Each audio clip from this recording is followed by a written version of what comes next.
Hello, viewers. Things continue to confuse and astound me. I've taken a transparency of the Bodleian Aspley and I've plonked it on top of my Folger. And as you can see there, whilst it's a little bit out of focus at the bottom, and I'll go through this, because I've done a separate one where it's more in focus at the bottom.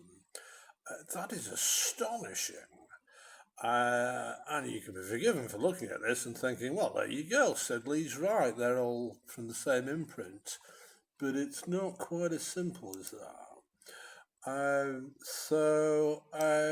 We need to kind of zoom in, as usual. And as we can see, Shakespeare looks pretty good, but this S is the only one of the lot. And I'll go through the actual letters, some of these in a little bit more detail and some other stuff. But this S is a little bit further down. Now, let's get the right window open. What do I want? I want that one. This is with my guidelines on. And if you look here, this S, I happen to know, it has been kerned to the right such that this vertex is exactly on its side, on the edge of it, but also such that this point here, which dismiss at your peril, which actually indicates supernova 1572 and its 63-degree declination as measured by Tycho Brahe, I understand that it is, not Tycho Brahe. So it's moved across and down, in the Bodleian Aspley, it's been kerned across, but it hasn't been moved down. So that's slightly wrong. Minor differences elsewhere, not something we can make too much of any deliberations over. This splodge, well, it's a splodge again, it's slightly different. Now, very interestingly, this S is also this has been kerned to the right. It's further to the right than it would normally be, and that's because exactly the same things happened. It would, according to how things are set up, and certainly according to what's happened to the S on the far side, which we'll get to in a moment. This has been moved over exactly such that that point is on its edge, and in fact this line that's going across it, this line here, is part of the medium-sized pentagram. And the letter A's are golden ratio, so it's not surprising that we've got pentagram angles in here. That's probably how you design the S. So this S has been moved very nicely. It's still not perfect but again, it's so close that it's difficult to argue about. Now, the letter A on the Folger has a claw here, and this denotes the 1604 supernova. It has a precise, that line there, just like the other line was a precise 63-degree angle, this is a precise 21-degree angle from the vertical. And we've got this notch there. So what have we got here? Well, it's not quite a notch, but there's something going on. And there is some evidence of something there now, but it's not this to be perfect. What has happened? What has been done with the Folger version is that this line here is in fact 21 degrees. until you get to the end. Whereas on here, it will still, it will be slightly more than the 18 degrees that's on the inside, but it's not enough. So, okay, so the A isn't quite there, but sort of now, but it's the next character, it's the R that's the issue. So this is the R on the Aspley. This has got some rivets on it or something. It's got dots all over the show. Now the R on the Folger and Aspley has got a dot at the bottom and looks like that. It's not quite coincidence. But it does. It's interesting that it's got more detail in there than I was expecting. This has got some strange boxing glove on the end, and then there's this scythe-like thing on this side, and then the raptor beak. Now we haven't got a very good raptor beak. Let's have a look at what we've got. Yeah, I don't know what that is. That's not very good. Doesn't. But yeah, we've got some attempt at mimicking what we've got here. Got the right size, same size as this. And yeah, what is this? What does he know? But the main thing that's missing here is this dot here, right? There's the dot. There should be some red over it, and there isn't any because we haven't got a dot there, and that dot is very important, and I'm certainly hoping to see that dot on the Huntington version. And similarly, there's another dot here, which you could be forgiven for just dismissing with all this mottling on the S here, but it is so close to such an active vertex here, and in fact, this dot that signifies the 1577 comet. This is Venus, and as I said, the other ones, that's the 1604 supernova, and this one is the 1572 supernova, and they all have absolute integer degrees. These lines are all absolute integers. So okay, so the Shakespeare doesn't look too bad, but there are some issues which mean that we think that it's still a clone, but it's an extremely good one. Sonnets, though, is outstanding. And if this is all I had to go on, you'd have to wonder. So, what is interesting about this to me is that he's got this S with this mark. Now, whether or not he's tried, it looks to me as though he has tried to do a line down with a zigzag across it, and that's, I can't tell. It's just a splotch. This is the Bodleian Aspley. So yeah, what is that? Is that well, it's certainly a mark that they've put next to the S for some reason. That's the last one. Here's the first one. Can't really work out how much detail they've put in there. So that's noteworthy. If we go through the rest of this, so the N bauble, as it's called, so it should have this detail of the end of a stick there. It doesn't have that, but it's in the right place, as is the N, and then this notch on the end. So there is a notch on the original, what I claim to be the original, but we don't know what it is. We don't know what it's for.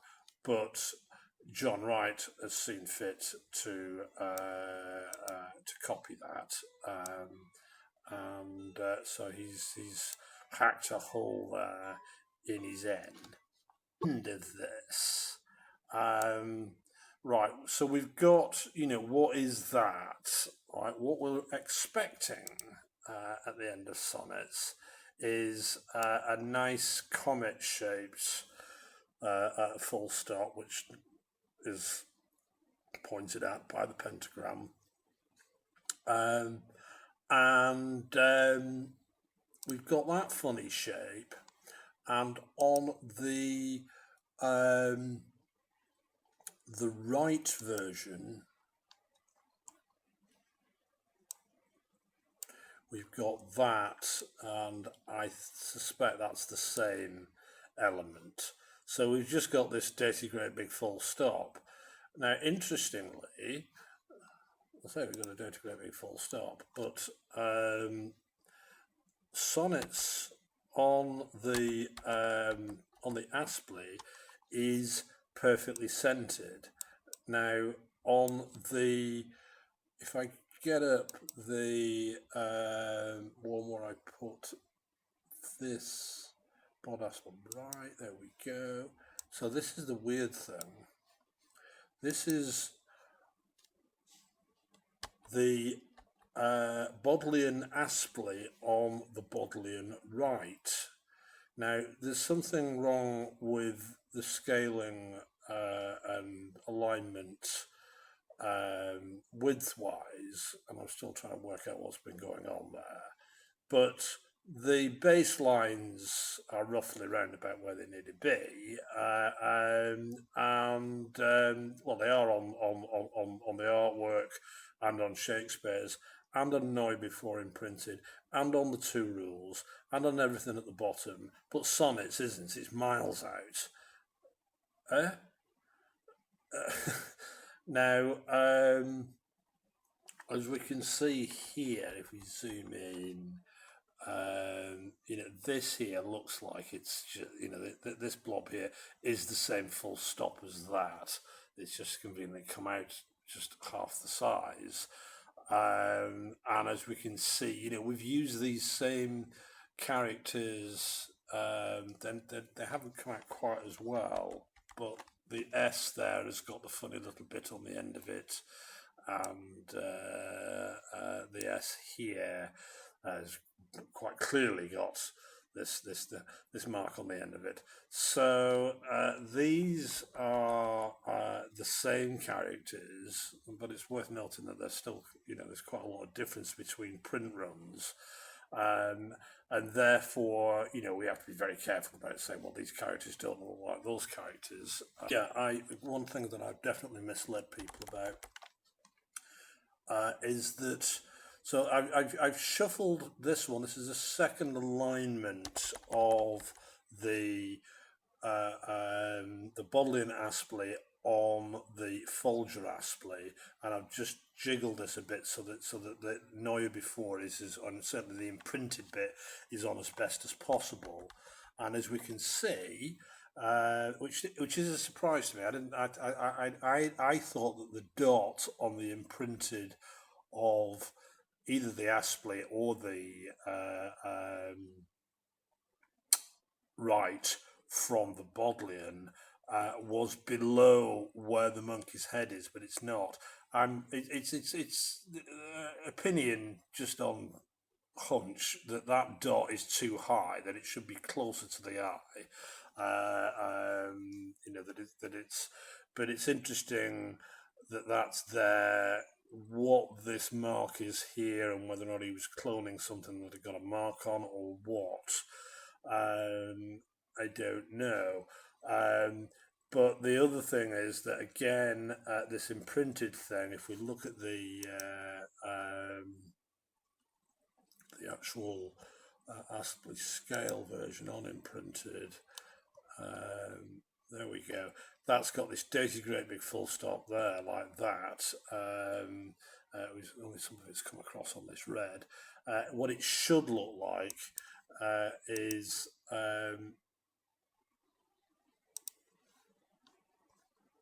that. It should look like it's got a pyramid on the top.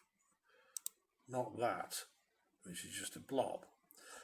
So, I mean, you can argue whether or not these manicured points are there or not, but they're but what's curious is that these other manicured points, the most difficult point to do is this monkey's head.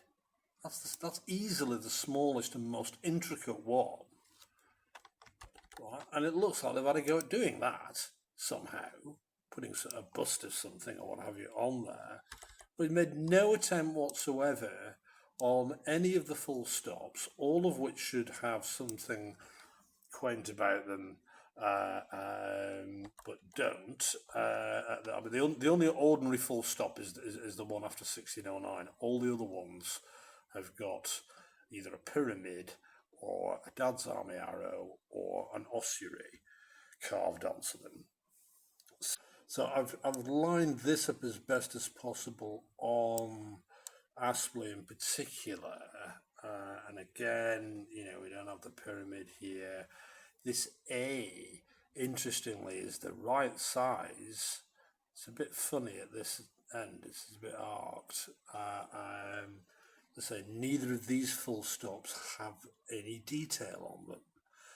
He's just ignored that.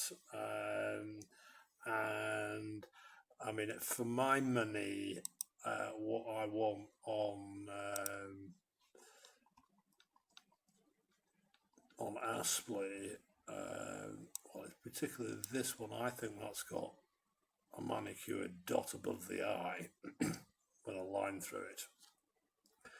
So we'll see what I get from the Kennington, and this is my ossuary, and this is my arrow. But they are remarkably faithful. I mean, even this 6 here has got an extremely nice 0 or hole in the middle of it, because in fact that is an inverted stop, and we've got a geometry that goes straight through there. Now, I know from the little I've looked at it so far, and certainly as the points are on the page, that the diameter line, this key line from here up to here on the Bodleian Aspley is wrong, right? That angle has to be absolutely perfect, a half a degree out on that, and these the generation of these two lines will go bananas. This angle is not right, and it will cause these rules to veer out. But at the same time, yeah, it's not a bad attempt. I mean, if this is a clone, it's a very faithful one. And if it's not a clone, then we've got weird stuff that disappears and other stuff that appears. So I don't know what to make of that. More news as I get it.